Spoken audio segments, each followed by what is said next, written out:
for joining me for an episode of Keeping It Behavioral, where we are empowering parents one episode at a time and breaking down behavior analytic topics to discuss what they look like in the real world. My name is Bree Trank.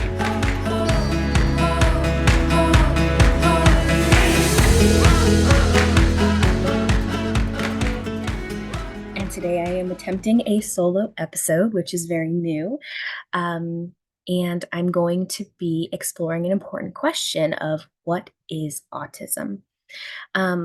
We felt that this topic was very important to explore because you've given a lot of great background on to how to find the right fit, how to find resources for your child who might already be diagnosed with autism. But a lot of people are still at the very beginning phases of understanding what autism is. So to begin, I'm just going to give a little definition of what autism is. Autism spectrum disorder, which oftentimes is referred to as ASD, is a developmental disorder that affects communication, behavior, and social interaction. We oftentimes refer to it as a spectrum because it includes a range of symptomology and a range of different abilities. We typically like to say when you've met one person with autism, you've met one person with autism. It looks different, though there are some core foundational components that we're more likely to see across people. It still presents very differently depending on who you're interacting with. An interesting fun fact with autism is that 1 in 54 children in the US are diagnosed with autism spectrum disorder. It is found across all racial groups, all ethnic groups, and socioeconomic groups. It can be found everywhere in the world. Something that we're seeing is actually a rise in diagnoses of autism. And a lot of people ask, why now? Why are we starting to see this increase in people diagnosed with autism? And one of the biggest reasons for that is improved diagnostic criteria. That's a huge one. Access to those diagnostic criteria, and also just better understanding of how nuanced autism is and how it can present in so many different ways. And there's not a cookie cutter, one size fits all way to demonstrate these traits. So I will say that, take some of the symptomology I'm going to get into and diagnostic criteria with a grain of salt here, because it can present very, very differently. And I will get in later on to what the differences are between males and females, because the presentation does look different too. Some brief background of the history of autism is the understanding of autism. It's evolved significantly, obviously, since it was first described by Dr. Leo Kanner in 1943.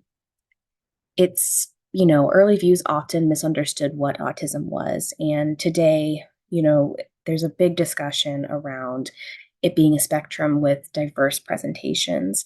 One of the best things I was ever taught in my master's program by one of my professors was to actually shift our view of viewing autism as a spectrum as well, and instead think of it as a mosaic, because every individual presents unique symptomologies with unique sets of skills and areas for growth. And so by shifting that perspective, we're able to better understand people as unique individuals with different sets of needs.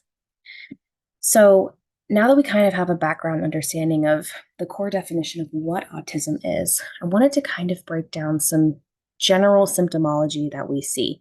Again, severity of the presentation, combinations of different symptomologies together can be found and still qualify a person for a diagnosis. Not every person has all of these or has all of them to the same degrees. Starting off is just those early signs in children. Early intervention and getting diagnosed early, which you can actually be diagnosed as early as the age of 2. It's often a huge misconception that people think that you cannot actually receive a diagnosis until later in life. This is not true, especially with having more advanced diagnostic tools and, like I said, a deeper understanding of what autism is. People are able to get diagnosed a lot earlier which really works to the benefit of improving those outcomes long term. Kiddos are able to get access to ABA therapy, which is applied behavior analysis, what our podcast is about, occupational therapists, speech therapists, play therapy. There's so many different resources you can really pour into your children early on, which has really been shown to lead to more positive outcomes long term for kids. So, early signs can oftentimes include some delayed speech development, lack of eye contact, limited use of gestures, and sometimes you see some children showing a lack of interest in playing with peers or maybe have some unusual reactions to sensory stimuli. With the communication piece too, another thing that some parents experience that kind of give them a cue that there might be some autism present, or a reason to maybe go seek out some additional guidance from a pediatrician or anyone that can provide a diagnosis, would be regression in speech. Sometimes what we see is kiddos with autism will have typical patterns of development, including speech and language acquisition. And then they hit a certain age and we start seeing some regression in their communication skills and abilities. That oftentimes is a cue that there may be some other factors present. If we're looking and switching our gear toward symptoms in adults, it looks a little different. Uh, so some adults may struggle with social interactions. Sometimes we have that rigidity surrounding routines, as well as having intense focuses on particular interests, those special interests that they know so much about and want to share that knowledge with others. They may also still experience some of those sensory sensitivities and challenges understanding more nuanced social cues. Uh, the sensory sensitivities, too, I want to say, also present in a variety of different ways. And as you get older, the way that those look and the way they impact the individual changes. Um, but it is something to keep in mind that that is a good marker of a symptom of autism. In general, symptoms and severity, as I said, can vary widely. Some individuals need more significant supports, and others live independently and have unique strengths and are able to apply their skill sets to have, great attention to detail, exceptional memory, or just apply their skills to be very, very independent. Something that we do also see a lot within autism and within children and adults diagnosed with autism is really high rates of what are called comorbidities. This essentially just means that a lot of individuals diagnosed with autism also have co occurring disorders of other types. This might be ADHD, this might be ADD, this might be OCD, this might be anxiety, depression. It might present in a variety of different ways. So we tend to see a lot of those comorbidities present when a diagnosis of autism is also given. So that does also impact the types of interests that individual might have, just like all of us. We all are like that too. Um, so that's just an important thing to kind of keep in mind. Moving on to the diagnostic process. So it's so important as soon as you start seeing any sort of signs, you get any sort of feeling, especially when you're looking at a younger child, getting that diagnosis is a really powerful tool, sorry. And the reason I say that is I know that there can be a lot of anxiety surrounding putting a label on a child. However, the reason I tend to say that it's better to err on the side of caution and just to go ahead and get that diagnosis is, again, that access to services, access to that early intervention, because we do see such drastic improvement in outcomes long term. The ultimate goal, and I know we've talked about this many times with the focus of ABA, is we want children to live a happy, healthy life where they feel like they can have their wants and needs met, they can be as independent as possible, and just be happy. That's our biggest thing. And the earlier you get them into services to support them with different types of skill building or even behavior reduction to help them learn different skills to cope, the better those outcomes are. So, when you're looking for that diagnosis, when you're going through the diagnostic process, oftentimes this involves a team of different types of professionals, usually including psychologists, neurologists, speech therapists, um, sometimes even BCBAs who have, been trained to diagnose will also partake in this process as well, collaborating with, like I said, psychologists, neurologists, speech therapists in the diagnostic process. And they conduct very comprehensive evaluations, which include, observing their behavior, looking at the developmental history, conducting standardized tests, interviewing the caregivers or family members to kind of get a better picture of this individual and what properties not properties what symptoms of autism may be present. um, and then, as I said, once we get that diagnosis, we can go into early intervention to improve those outcomes and focusing on holistic care with speech therapy and occupational therapy and ABA to make sure that we are setting the individual up for success and really nurturing skill development in a way that makes sense for them to thrive. I did want to put a little note with the diagnostic process is that autism can sometimes be misdiagnosed or overlooked, especially with individuals who display symptomology on a much milder scale. So we see this especially with our maybe people that were diagnosed a little bit later in life, more adult age, because there is this component of masking that becomes really challenging to parse through when you're looking to give someone a diagnosis. For those who are not familiar with what masking is, it's essentially when an individual has to hide pieces of themselves to assimilate within a quote unquote typical or normal social setting. The masking is exhausting, um, and you're hiding a lot of yourself to fit in to what others would expect of you. There's a big discussion about this too, and how we can create safe spaces for people to be their most authentic selves, because we shouldn't be putting the responsibility on neurodivergent individuals to change themselves to fit into the world. The world should be changing to fit them and to be accepting of people of all different abilities and perspectives and needs. So the masking component can make it very challenging when we are looking at a diagnosis because it can skew some of the results. And like I said, it can lead to some overlooked diagnoses.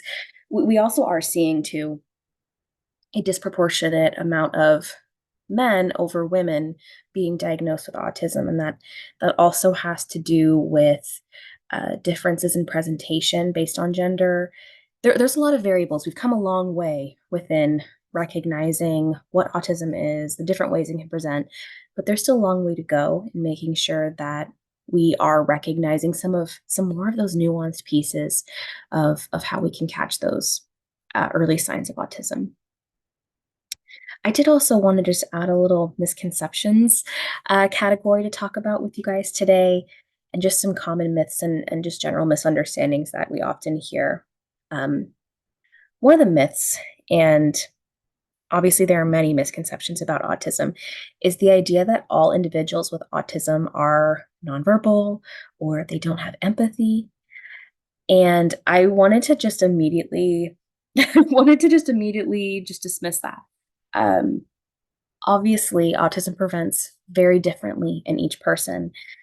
And sometimes when there is a component of, I guess, area of growth for those social nuance pieces of interaction, it can be misconstrued very, very strongly as a lack of empathy when that's not the case. It's just differences in expression. Also, the idea that all individuals with autism are nonverbal is absolutely not true. Uh, Everyone has different strengths, everyone has different areas of growth and areas of need. And it is absolutely not true that all individuals with autism are nonverbal and lack empathy. Another misunderstanding um, is that they struggle to deeply care or understand the world around them. This is also not true. This is also a pretty, sorry, thought someone was walking in, a pretty large misconception as well. This ties right back in with the common myths.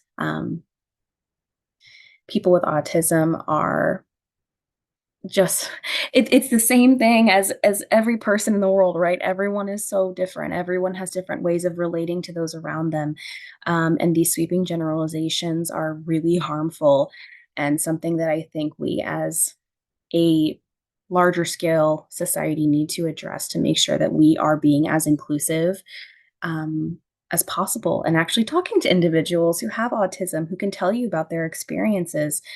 um, the more we listen, the more we ask thoughtful questions, the more we create an accepting and loving environment for people of all different needs, the better we all are off, right?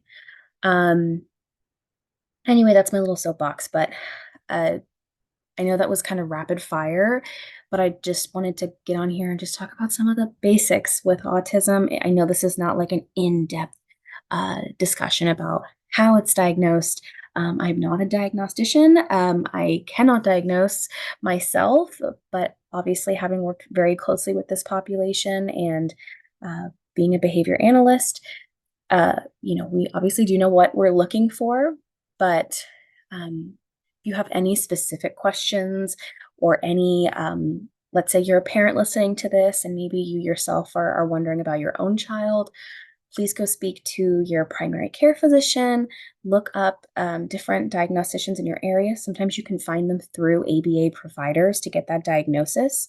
Talk to them about what you're seeing, and get in there and get those supports that you need as a family and that your child needs to make them the most successful possible. Trust your gut. You know best. Um, so that kind of wraps up my general conversation about foundations of what autism is. Um, so I guess my little summation point is autism's a complex, multifaceted diagnosis. And by understanding it better, we're able to create a more inclusive and more supportive world.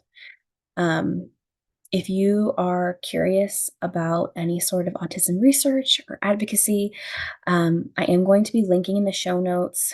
Um, Essentially, it's a website that compiled a bunch of nonprofit organizations that support autism and um, also are act as voices for people with intellectual differences to ensure that their rights are protected. I would highly recommend checking out some of those links, exploring them a little bit, and of course, find local experts in your area to get the supports that you might need. Ask as many questions as you can. And please, continue to listen to us at Keeping It Behavioral, where we're going to be giving as many tips as we possibly can to support families in learning and navigating the journey of getting a diagnosis and getting those supports. So thank you so much for listening, and please join us next time on Keeping It Behavioral, where we are guiding autism and fostering hope one episode at a time. Thank you so much for your time today, and I'll see you in the next one. Bye!